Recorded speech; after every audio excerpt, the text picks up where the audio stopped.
Hi there. I am going to show you today how to make a firewood carrier from a big bag, feed bag.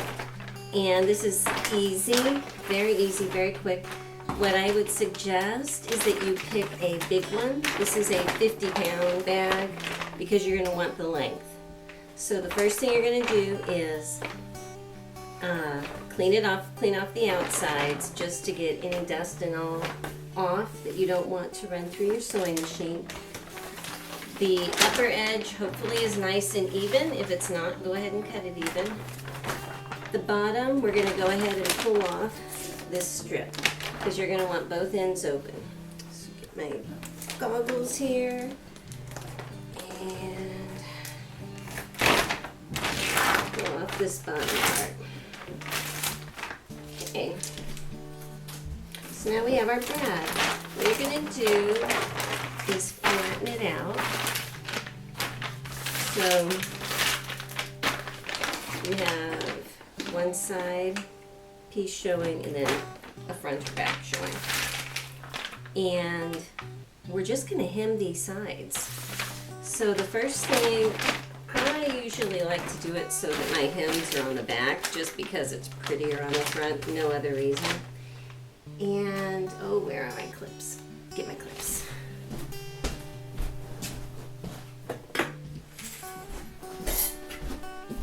Okay, got my little plastic goodies. And again, you can use these, you can use clothespins, you can use paper clips, whatever's easier for you. I fold it up. Usually there's a stitching line about, what is that, about 3/4 of an inch in. I usually fold it up just past that and then once more. So you have it double fold. Put my little clips on.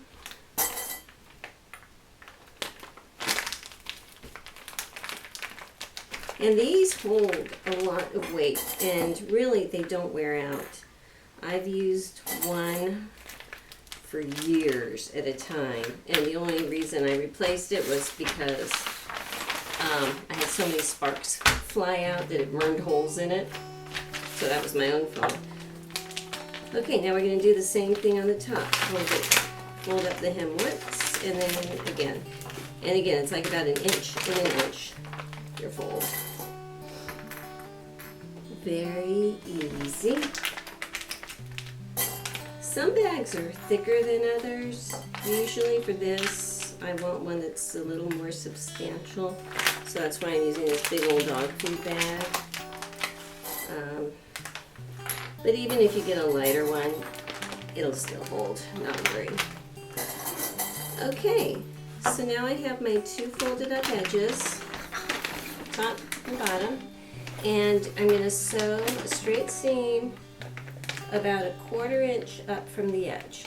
So I'm going to go over to my old machine and sew that up right now. This is my old Meister machine. It's ancient, but it's fabulous. And we're just going to do a straight seam down the edge. So I just realized I have a very small needle in here. I may see if it'll go through. If not, I'll have to stop and change the needle out.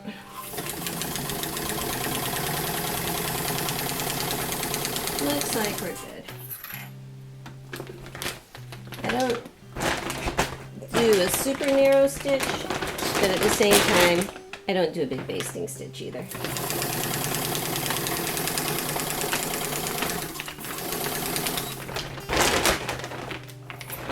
Trying to do this so it doesn't cover up the camera. Kind of tricky.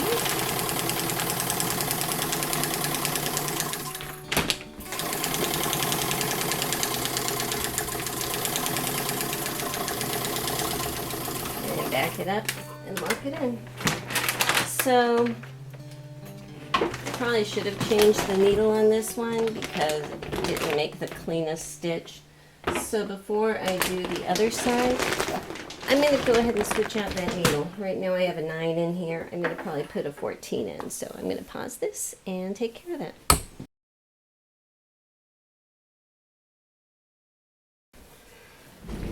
Actually, I decided just to go ahead and leave it running. Probably haven't seen a machine like this before. I've looked all over and haven't seen very many of them. It's called a Meister. It's Meisterwerk. My grandfather brought it back from Germany for my grandmother after World War II. And she used it. She made me my clothes when I was a little girl on it, and after she passed away, it became mine. So this is how I keep track of my needles. I put them on a sticky note, like this says 14 generic, because I buy a lot of bulk generic needles, and I stick it on my machine.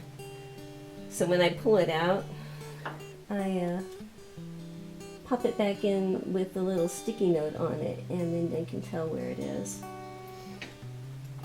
But anyway, this machine is an amazing workhorse, and I have been using it for a long time. It does not have the self-threader because, you know, it was in pre-self-threader time, so, and my eyesight is not what it used to be. So I use these little things. The most handy little needle threaders. Love them. Love them. Alright, let me put my foot back on there. And we will be back to business.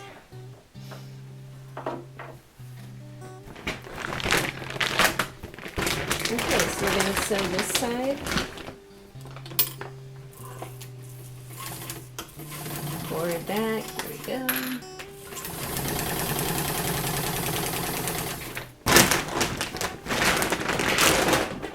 Noisy. But anyway, I have a lot of my grandmother's sewing things in here. I have so many sewing machines from family members. It's like this family sewing machine museum.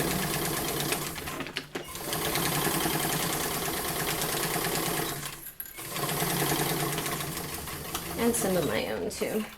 I have treadle machines from my great-grandmothers, both sides. Little bentwood machines. Oh, I should put this over here. All kinds. You'll see. So anyway, here's what we got. It's sewed right across here. And right across here. The reason I switched out my needle is because you can see on this side, when I was using the really thin number 9 needle, it didn't sew really cleanly. Now, this is just a firewood carrier. I'm not going to rip it out and re-sew that seam.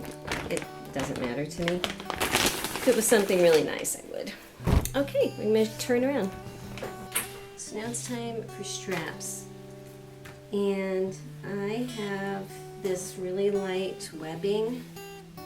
You can use webbing. You can use whatever you have laying around. You can use straps from something that you've cut off and repurposed. You can make straps out of fabric.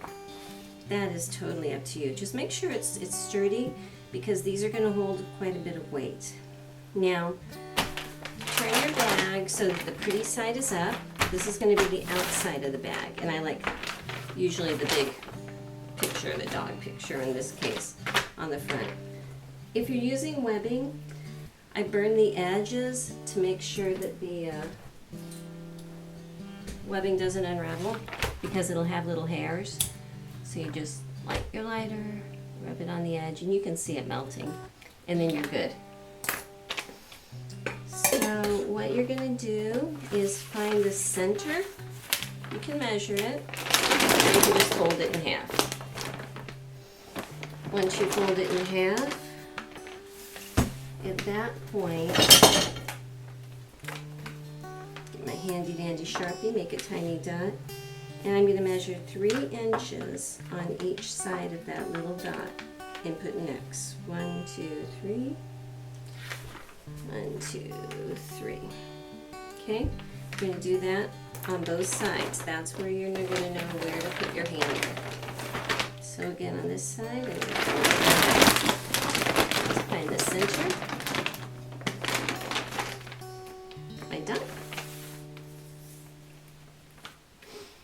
go 3 inches on each side. 1, 2, 3, and put an X. 1, 2, 3, and put an X. So you end up with little marks. You can see here's an X, my dot, up there, and an X. Okay? Then you're going to get your straps. And on the pretty side, the outside, is where you're going to attach them. And I bring them in about 1 inch deep. Put it in place. On each side.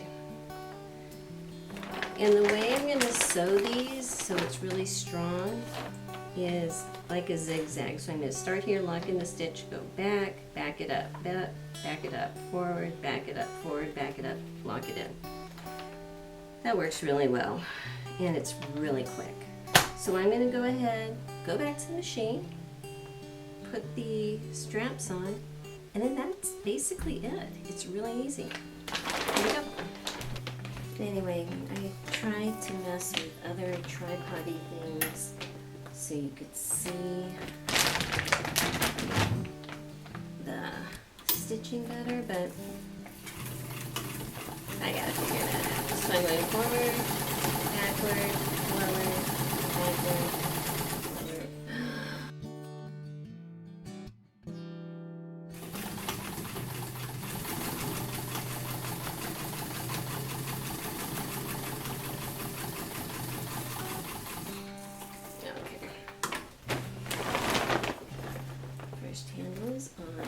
So you can see the back and forth action. There? Okay. Let me do the other 3.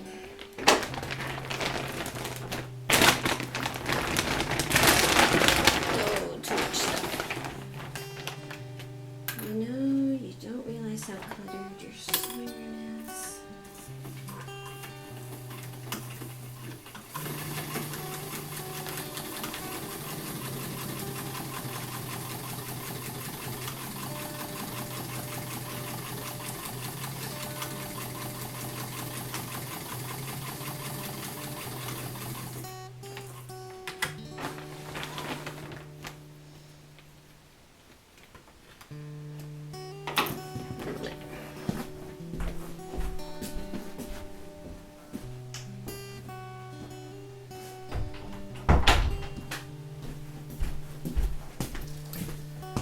Okay, I have to close my door for a few reasons. One, the little vacuum cleaner is running around downstairs, and she's noisy. And my husband is home from work today. And I feel self-conscious up here talking to myself in my sewing room when he's home. I don't know. Feels a little weird. Left my strap here. Okay, so I'm going to do the same thing with this strap. Just clip it on where the little X's are. Bring it around. Clip it where this little X is. Right over the top of the X. Let's see if I can do that again. So get it started, front and back, to lock it in. Okay. Forward. And I think I just ran out of bobbin. One moment, please.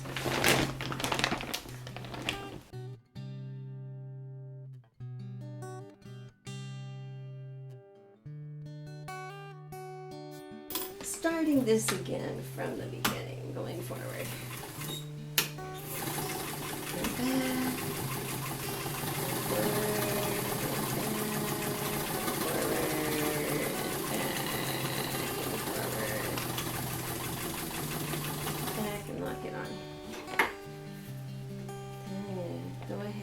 This one over the X over here.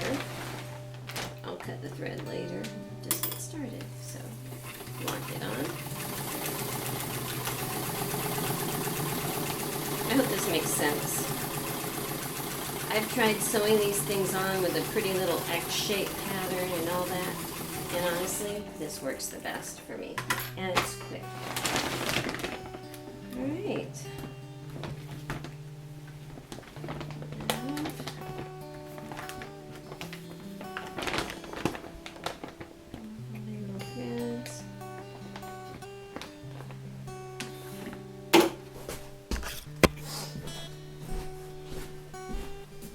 Okay, let's try this again. So what you have when you're done is a place to put all your firewood. So say you're stacking your firewood here. Hold it up, carry it inside. You can lay it down next to the fireplace. There you go. It protects the floor. You don't have dusty crap flying everywhere. Put it in, and then, yeah, it'll last a long, long time. They're great, hardcore, basically free. So I hope that if you have a fireplace, a wood-burning stove, our house, we have a big Amish farmhouse, and we use a wood-burning stove for heat for a dozen years, and works great. So if you have any questions, let me know. I'm going to work on my camera skills, try to figure out something better for while I'm sewing, but it's a work in process. Thanks. Bye-bye.